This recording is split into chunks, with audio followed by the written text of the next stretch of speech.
我们先来讲一下这个软件的基本操作。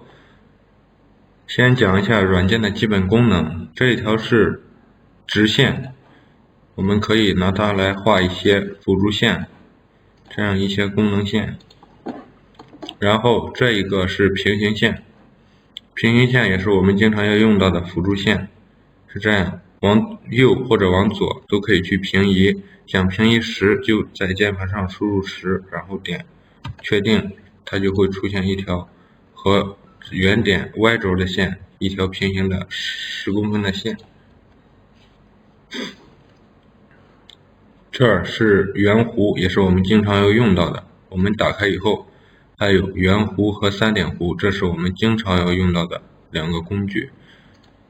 还有就是说平移，平移的意思是什么呢？我们就可以先把这条线选中，然后点平移，我们可以拉住底下的点，然后往左往右这样平移过来。还有就是一个镜像的功能。镜像的功能是什么意思呢？就是说我们好比画这么一条弧线，我们把它选中，然后通过 Y 轴镜像，它就是可以就是合并成一个整个的我们要加工的图形。还有这个是裁剪，裁剪的功能也是我们经常要用到的，因为我们要经常去画多了，经常去裁剪一些东西。这样它2条线是相交的，我们可以裁剪上面，也可以裁剪左面，也可以裁剪，是这样。然后还有一个是中心线，中心线的意思是什么呢？我们现在先画2条直线出来。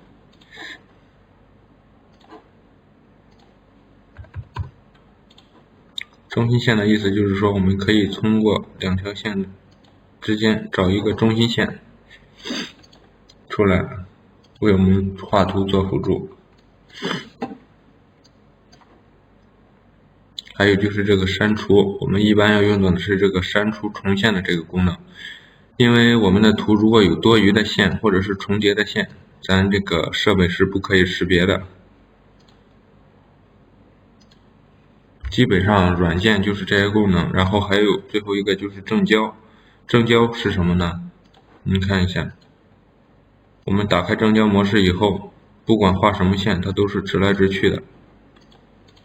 然后如果是圆弧的话，它也没办法，就是说想画成咱任意的一个圆弧，任意角度圆弧是不行的。一般正交我们什么时候用呢？都是画辅助线的时候，这样用一下正交，直来直去的时候。像我们画弧线的时候，我们要把正交先关掉，然后我们就可以想画出任意自己想要的这个弧线。好，软件的基本功能就是这些。我们来演示一下实际运用。我们以这一个柱形为例，这个尺寸我都量好了。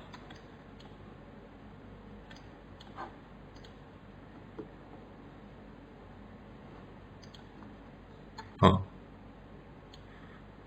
我们从下面开始往上画。首先我们先要打开正交，先画2条辅助线上去。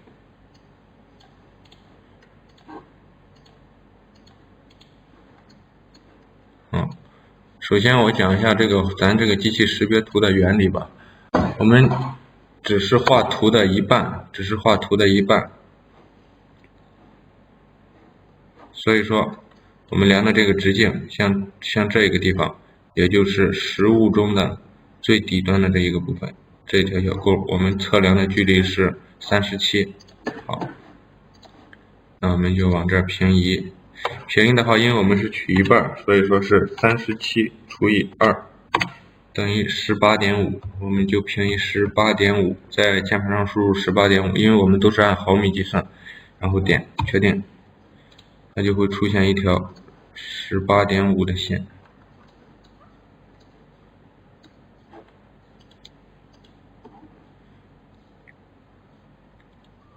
然后我们开始画上面这个小弧线。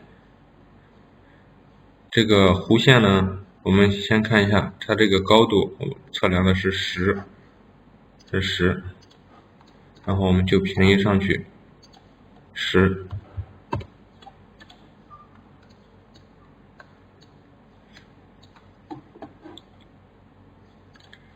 再看一下我们这个弧线，它最高点是41，最高点是41，所以我们就画一条平行线，41除以2是20.5，我们就这样平移过来20.5。这样我们最低点是在这儿，最高点是在这儿。然后我们看一下上面最低点尺寸是多少，上面最低点尺寸是31。好，我们再画一条31的线，31除以2是15.5，所以我们过来平移过来15.5。好，这3个点我们都知道在哪儿，在这儿，在这儿和在这儿。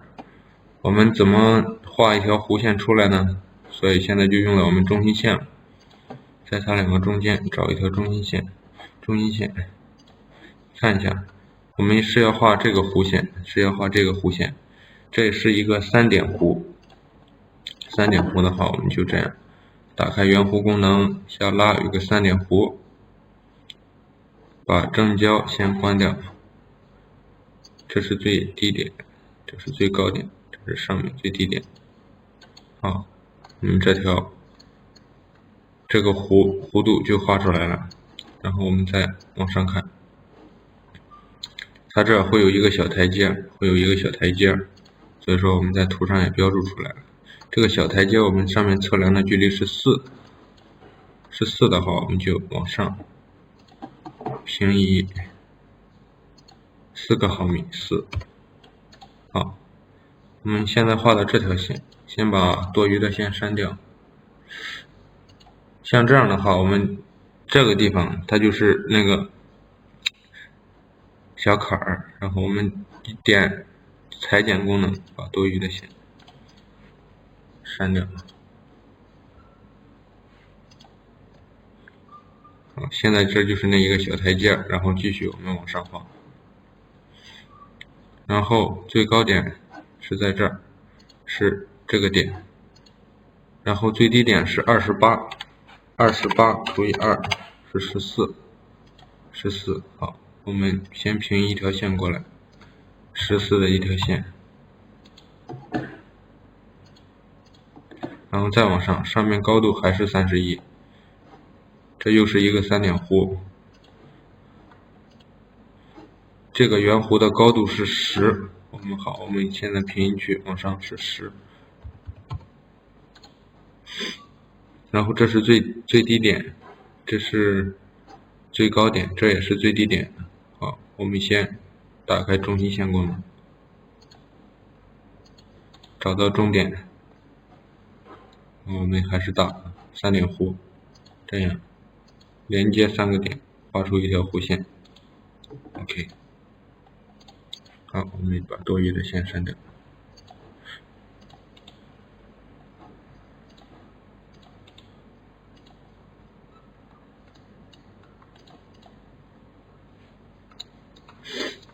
这个凹下去的部分咱就画出来了，咱现在是画到凹下去的部分，然后往上，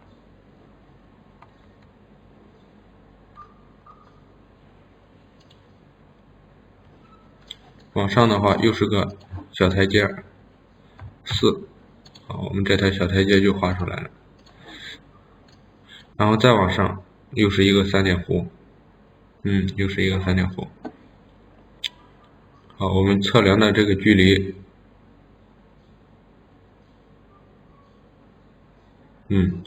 测量的距离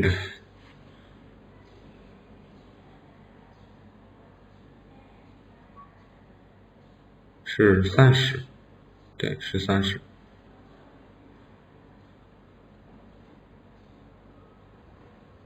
好，我们继续往上画，平移30。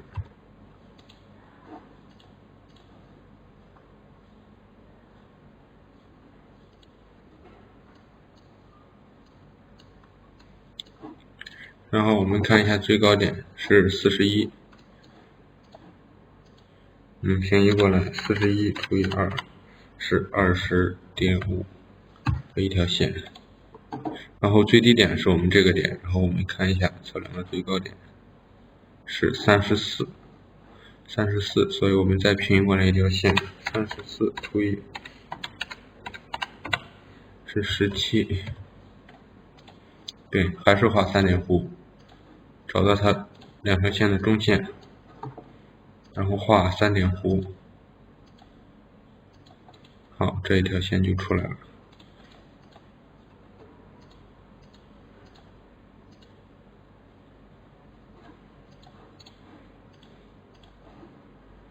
我们再往上，这个地方和刚才就不一样了。我们测量的这个距离是10，也就是这条弧线的位置，它是10。好，我们先平移上去10，高度是10，不是测量边缘线，是测量高度是10。好，我们上去10。刚才我不小心把这个那个小台阶删了，我们就打开正交，画2点弧，把它连接起来。OK。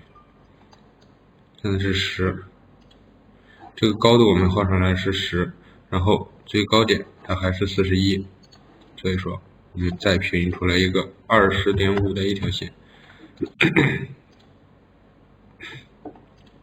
我们可以看到这一条线它不是3点弧了，我们看一下实物，是这样一条弧线，这个怎么画呢？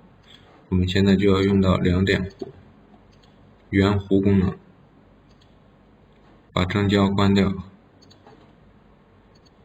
连接2个点，然后我们根据实物的比例，我们可以任意动这个弧线的距离和角度，所以说我们根据实物的比例和角度，我们来大体的画一下这一个弧线。好，这个弧线画出来，然后多余的线怎么办呢？就要用到这个裁剪功能，再把这条多余的线删掉。OK。好，这条弧线就出来了。然后我们再往上，这个高度还是10。OK， 我们再平移上去10。我们先看一下实物，实物到这个点它是凹下去的一部分，这个高度它是10，我们现在已经画出来它的高度了。然后我们再看一下这个最低点的这个直径是多少。好，我们测量的最低点直径是27。OK， 我们再从 Y 轴平移过来一条线，27除以2是13.5。OK， 这个是低点，这个是高点，我们还是画2点弧，点住这2个点，根据我们看的实物的角度，我们画一条2点弧出来。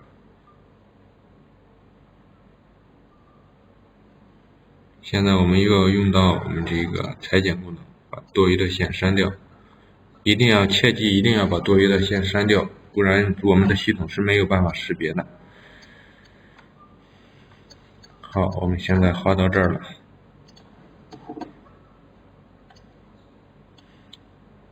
我们这个地方上去我们测量的是3公分，我们就是30毫米，我们往上平一条30的线。因为我们这个地方它是一条直线，所以说我们就用这一根直线做替代。好，到上面有两个小鼓包，我们要画2个小鼓包。OK， 我们先看一下尺寸。尺寸的话，2个小鼓包的直径都是32，然后每个小鼓包的高度都是5毫米。OK， 我们先平移5毫米。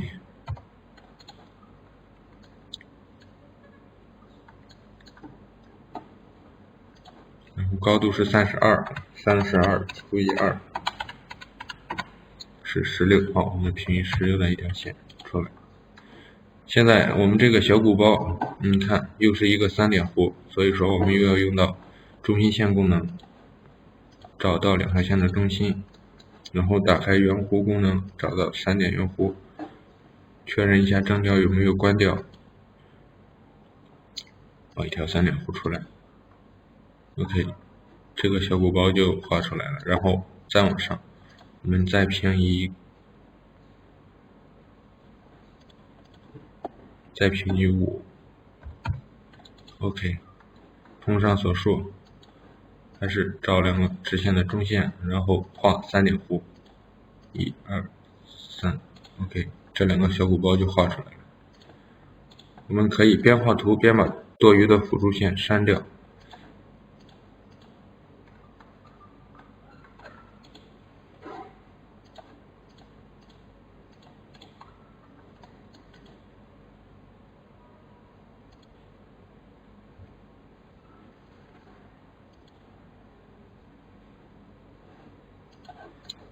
下面这个地方，我们如果点住删的话，就整根删掉。所以说，我们先用这个裁剪功能，先把这个删掉，然后就可以把这条线删掉。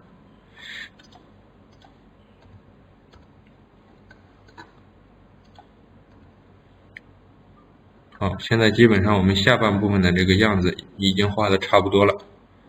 看一下，到这儿已经画的差不多了。好，我们再往上。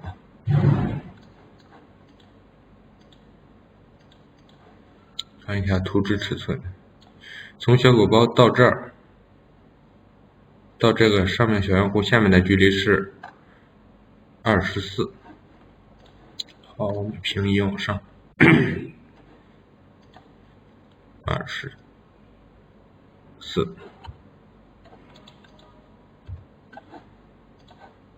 按毫米计算是240。好。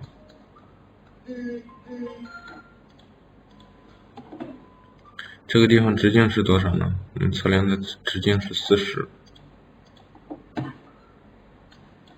看一下实物，我们是测量到这个位置，是40。OK， 平移出来一条线，因为都是取一半，所以取20。好，再看一下实物，它这一条是直着上来的线，所以说我们也不用画弧度。OK， 点开直线功能，确认正焦有没有关掉。好，现在是关闭状态。连接2个点。OK， 把多余的线删掉。好，现在我们这条切线就画出来了。然后我们再往上，又是一个2点弧。这个2点弧的高度我们测量的是5毫米。看一下实物，这个地方是有一个小弧度的，我们要分开画。OK， 测量高度是5毫米，往上取5。然后看一下图纸，这个直径又是34。OK，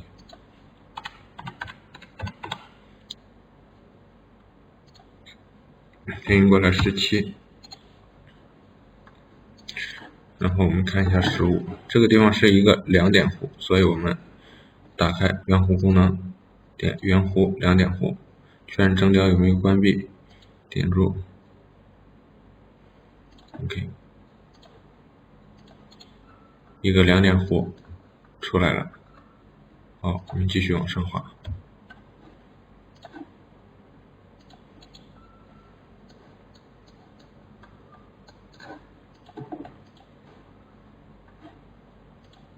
好，这个地方又是一个小台阶，又是一个小台阶。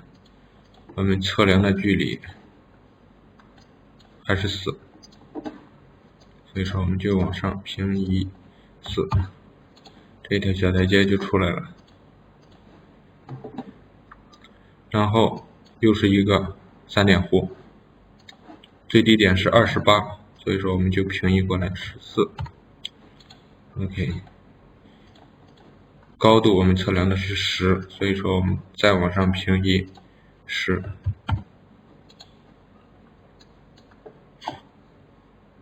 然后现在画3点弧，要用到这个中心线功能，找到2线之间中心线，然后点圆弧功能3点弧，确认正交有没有关掉，点3点弧 ，OK， 这条弧线就出来了。我们可以先把多余的线删掉，看一下。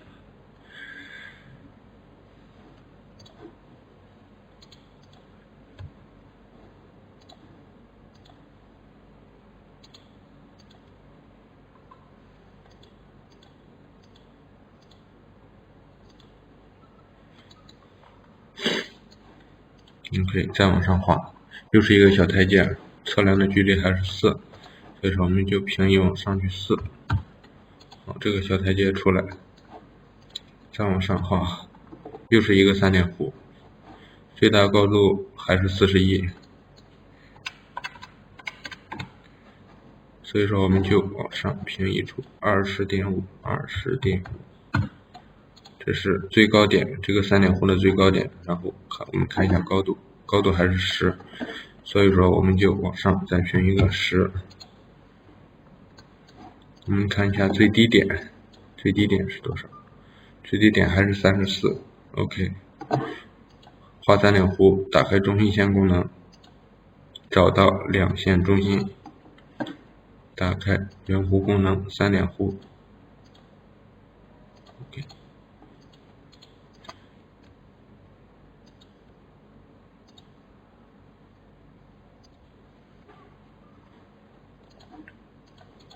OK， 这个图形就出来了。上面又是一个小台阶，我们看一下实物，上面又是一个小台阶，所以说我们还得往上平移4个毫米，这个小台阶就出来了。我们可以把这条线删掉。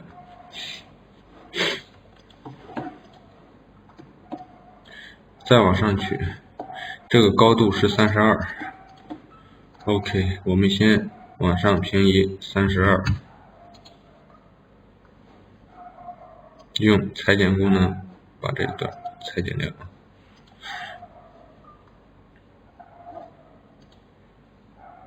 我们先看一下实物，实物它是凹进去以后一条直线出来，所以说我们就只需要画一条直线就可以。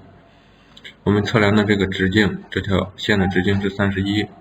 好，我们从这边从 Y 轴平移过来，31除以2是15.5。OK， 现在我们又用到裁剪功能，把这条线裁掉，这条线裁掉，把下面裁掉，整条线删除。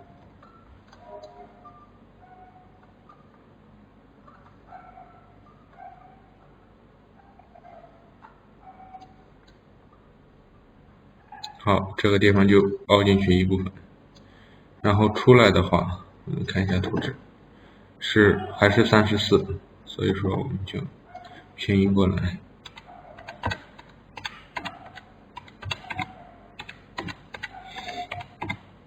17。OK，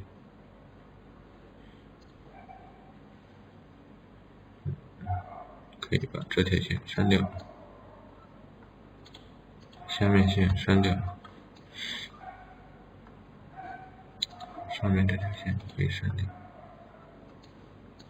OK， 现在已经走到这儿，的话，再开始往上画。同样的道理，还是往上取4。OK， 这条线我们可以删掉。现在又要用到裁剪功能，把这两条线裁掉。这是那个小台阶，然后我们再来测量一下，最高点还是41。OK， 我们再画一条41除以2是20.5，这是圆弧的最高点，最低点是在这儿，最高点是在这儿。我们看一下这个圆弧的高度是多少。好，我们测量出来是10，再往上去10。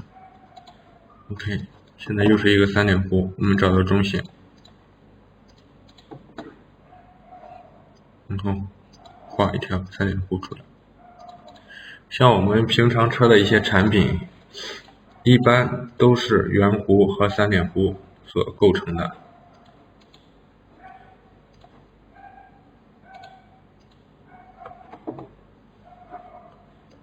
所以说有这两个功能，我们什么样的图都可以画。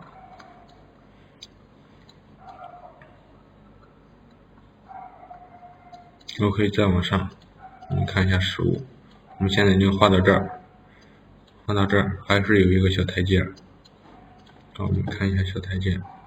我们小台阶这个木料比较标准啊，都是4，再往上去4。好，这条线就出来，这个小台阶就出来。然后再往上又是一个3点弧。OK， 我们看一下图纸，又是一个3点弧，凹下去的3点弧。我们先把3点弧的高度先画出来，是10。好，我们找一下它的最低点，最低点呢是28。好，我们平移过来，从 Y 轴28除以2是14一条线。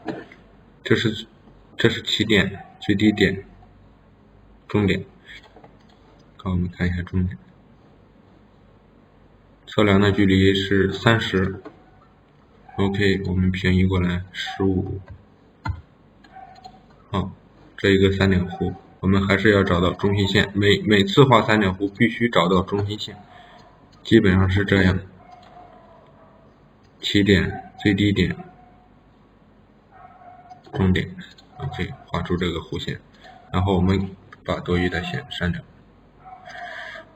这个地方因为这有一个小台阶，所以我们又要用到裁剪功能，把这一条线裁掉，把上面删掉。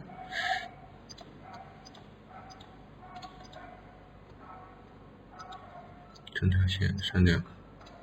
OK， 我们再看一下图纸，再往上又是一个小台阶，又是一个小台阶，对，还是4，然后平移上去4。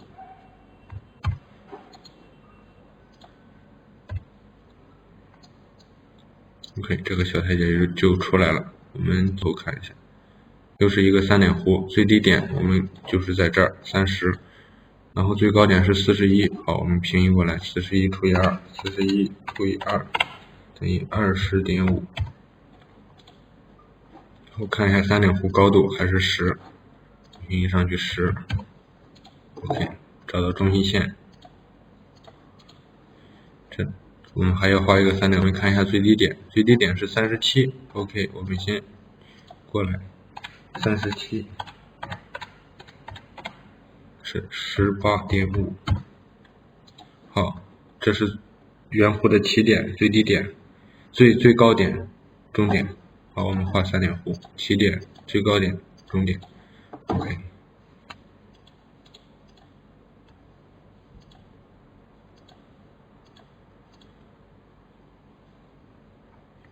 刚才误删线会有返回功能。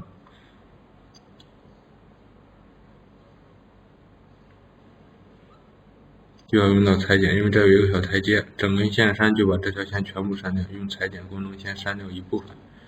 OK， 再检查一下有没有多余的线出来。然后我们画完以后，把这一半全部选中，然后点这个删除，有个删除重现，看看有没有重合的曲线。OK， 这个图外轮廓基本上画完，下一步我们就要算赤道深度，给刀画一个刀路。我们先把我们画的图形全部选中，然后点镜像功能，通过 Y 轴镜像过去，这就是我们这个柱子的一个形状，整体的形状就出来了。大家可以看一下，看一下实物。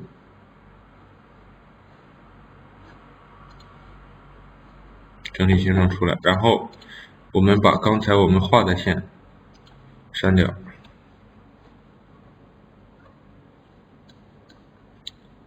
现在我们要开始计算刀具的进刀刀路。进刀刀路怎么算呢？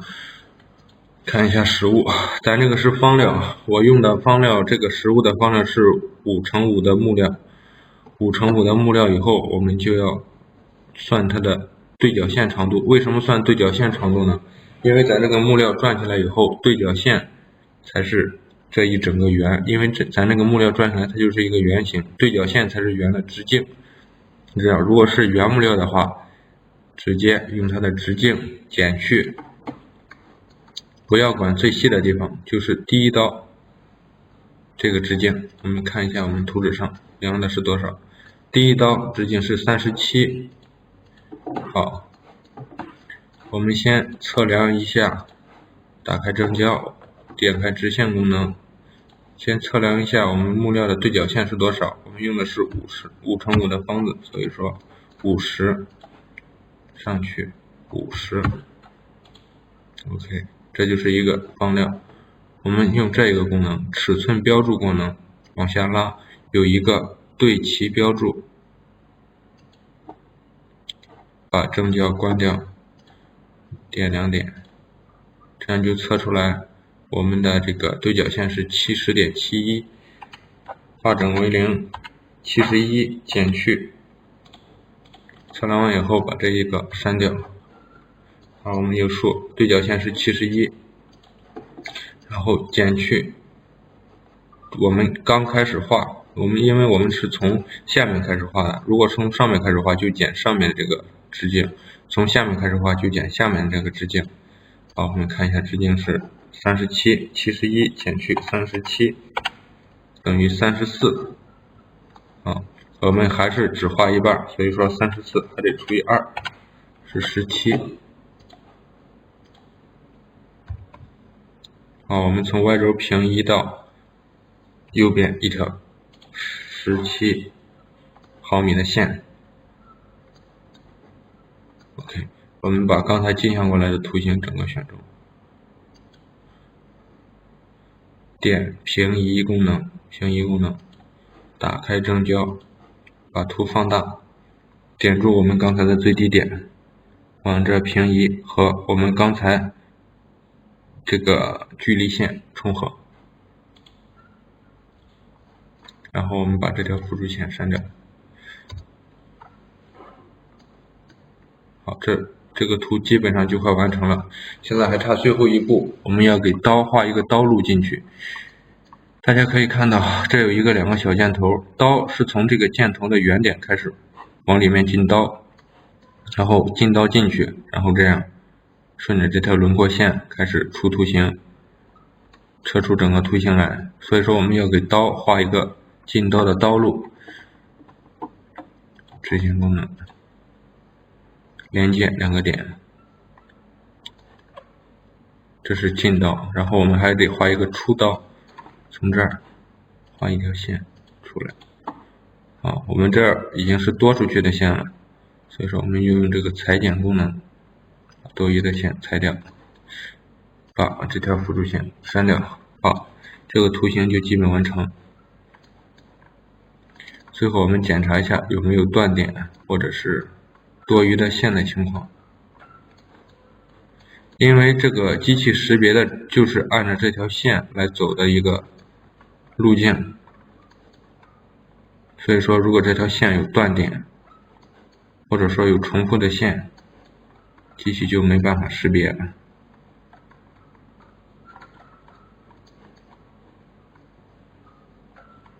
好，我们检查基本上没有什么问题。这个图形完成。对木料的时候也是同上对这个对角线。OK， 这个图形完成，然后我们保存文档，这个名字我们可以随便取一个，叫 D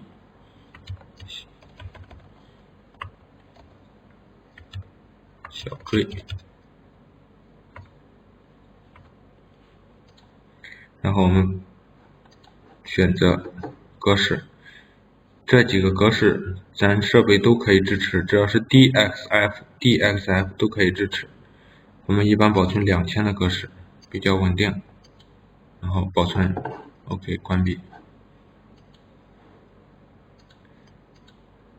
找到我们刚才保存的文件 D 小坠，好，我们把它复制到 U 盘，插上 U 盘以后把它复制到 U 盘，拷贝到手柄就可以使用了。